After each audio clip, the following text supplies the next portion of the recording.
স্বামীর সঙ্গে তুমুল ঝগড়া হওয়ার পর স্ত্রী রাগ করে বাপের বাড়ি চলে গেল।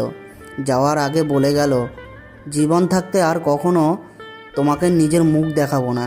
দুদিন পরে রাগ কমে যাওয়ার পর স্বামী ফোন করলো স্ত্রীকে, বলল, আমার ভুল মাফ করে দাও, আর এরকম কখনো হবে না, কথা দিচ্ছি তুমি চলে এসো। স্ত্রী বলল, তোমার কাছাকাছি কোনো গ্লাস আছে? স্বামী বলল, হ্যাঁ আছে। স্ত্রী বলল, ওই গ্লাসটা হাতে নাও। স্বামী হাতে নিলাম গ্লাসটা। স্ত্রী বলল, গ্লাসটা জোরে মাটিতে আছড়ে মারো। স্ত্রীর কথা মতো স্বামীও সেটাই করলো। স্ত্রী বলল, এবার ওই চুরমার হয়ে যাওয়া গ্লাসের 1000টা টুকরো ইচ্ছে থাকলেও কি তুমি জোড়া দিতে পারবে? স্বামী বলল, না, জুড়তে কখনোই পারবো না, কারণ গ্লাসটা তো ভাঙেনি, প্লাস্টিকের গ্লাস ছিল তো। স্ত্রী, অসভ্য, তোমায় আর মানুষ করতে পারলাম না, রাতে অফিস থেকে এখানে এসো, বাড়ি যাও।